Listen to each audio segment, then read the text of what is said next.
vocês, pessoal. Hoje estou aqui para trabalhar com vocês um pouco sobre a América Latina e as migrações que a América Latina tem, né, com a América anglo-saxônica. Primeiramente, vamos diferenciar o que é a América Latina da América anglo-saxônica. Se formos aqui, por exemplo, no Google, vamos lá, América Latina.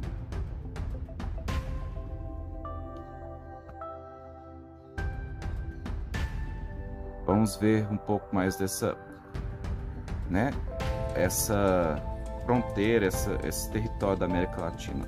Vejam só, a América Latina corresponde a toda essa área que vai do México até a Argentina, beleza? Já a América anglo-saxônica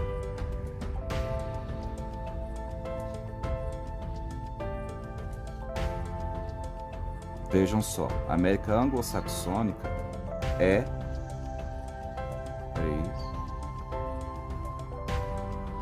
quem sabe faz ao vivo, né?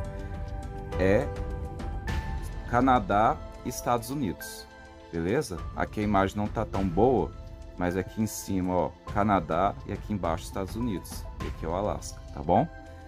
Qual que é a diferença principal? Um foi povoado de forma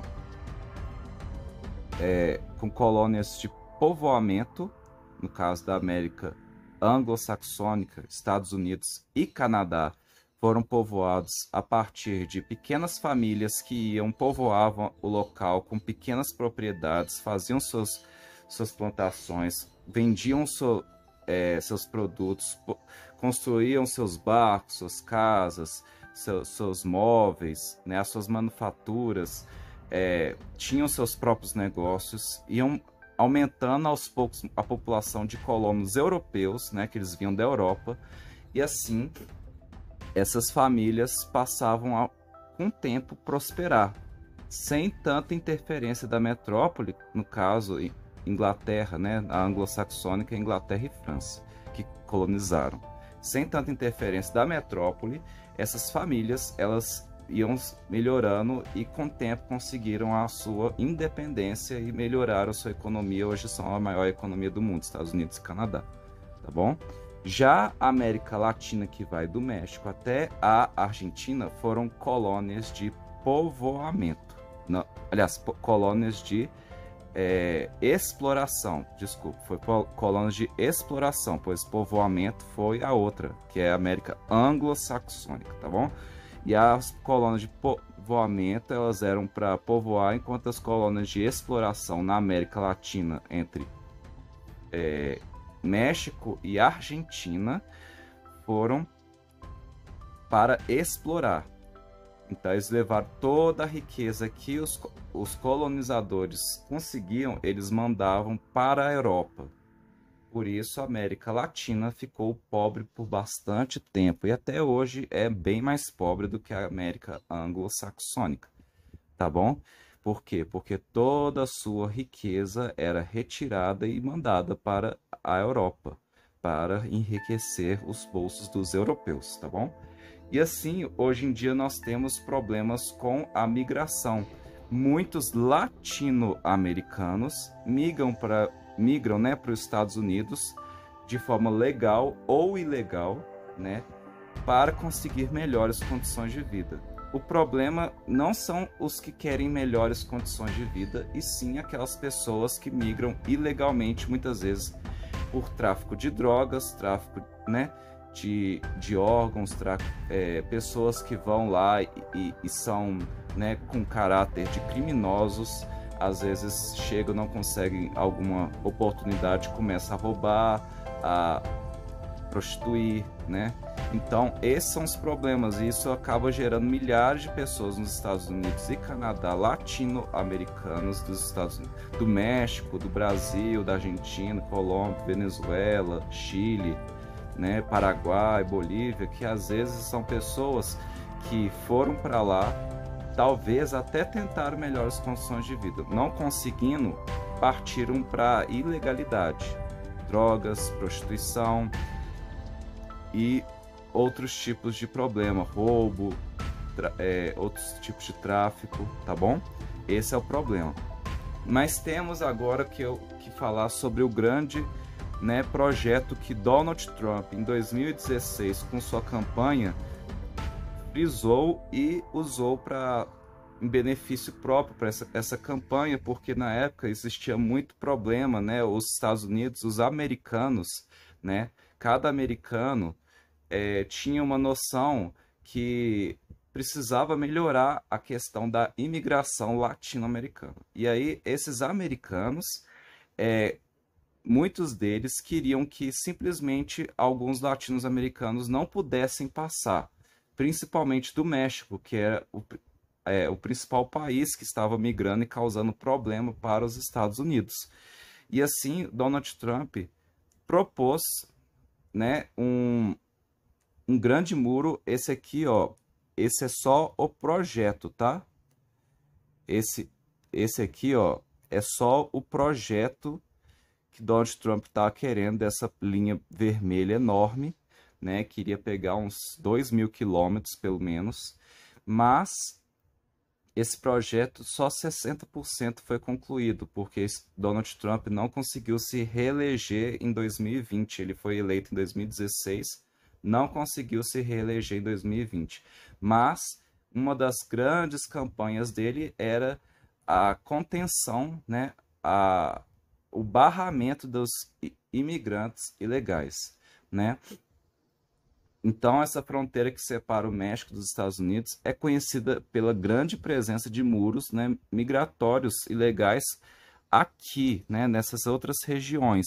Só que esse muro em especial foi, né, criado, imaginado pelo governo de Donald Trump, apesar de já existirem muitos muros, como vocês podem ver também nessa imagem aqui, ó.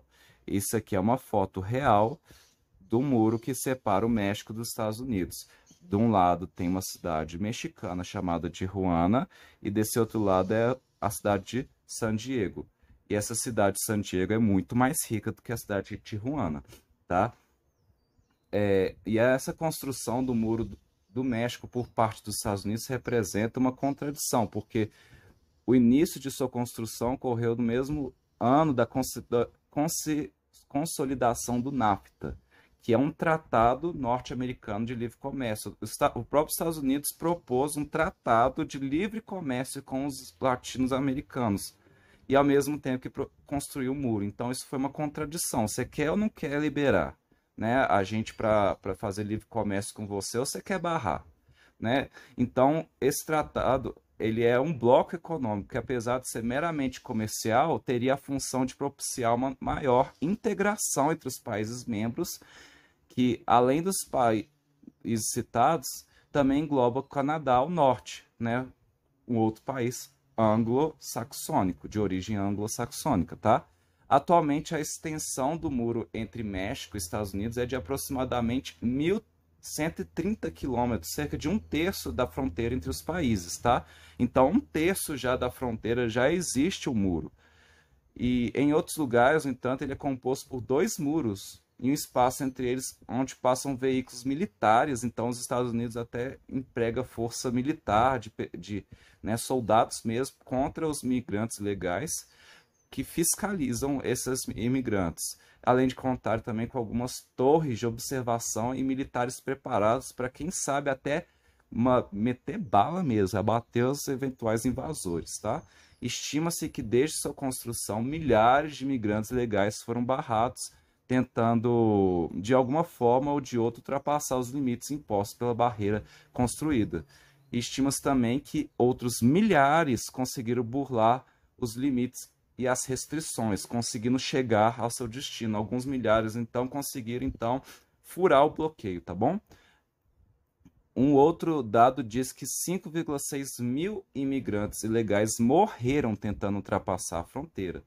Então, não necessariamente do muro construído, mas muitas dessas mortes foram em áreas desérticas. Às vezes o imigrante pega uma trilha que ele acha que é mais tranquila, mas às vezes passa por um deserto e ele acaba no meio do caminho vendo que aquilo lá era uma trilha muito difícil de sobreviver e acaba morrendo por falta de comida e água e insolação, tá bom? É um dado muito triste. E esse muro do México, ele é muito famoso por conta dessas questões migratórias e até mesmo também, como eu falei, por questões políticas entre esquerda e direita. Joe Biden, que foi eleito logo depois do Trump, que é de um viés mais progressista, ou seja, mais de esquerda do que Trump, que é de direita, Joe Biden já no primeiro dia já mandou parar a construção desse muro. Então esse muro ele é polêmico em questões políticas também. O muro foi paralisado, tá? Não estão construindo mais no governo de Biden. Se o Trump for reeleito, provavelmente esse muro vai voltar a ser construído. Então vocês veem como que é uma questão realmente, né, contraditória assim, entre dois lados opostos, tá bom? Gente, espero que tenham entendido. Eu fiz esse vídeo com muito carinho, inclusive eu fiz algumas alterações no desenho que eu peguei da internet, eu completei, botei um pouco mais de cor para que fique bem chamativo e agradável de se ver, né? É parte da aula do 8º ano, tá? E até um próximo vídeo, deixa o like, por favor.